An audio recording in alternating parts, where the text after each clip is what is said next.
orphans have been seen scavenging the ruins of a moribund culture. They can't read the sacred writings, speak for themselves, or make the big machines work. Indeed, they are pawns in a game being played by forces beyond their understanding.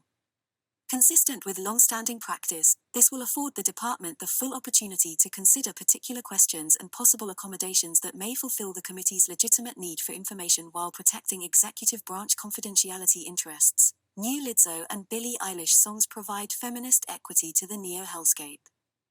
They left the indie world of American eccentrics to join Hollywood's obnoxious elite.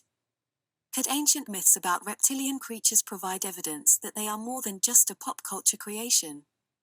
Every person who embraces these things in a ritually correct manner in advance of that final triumph, discarding their own values and preferences in the process, hastens the coming of the allegedly utopian future where people of every continent and gender and ethnic group will all embrace exactly the same rigidly prescribed set of beliefs.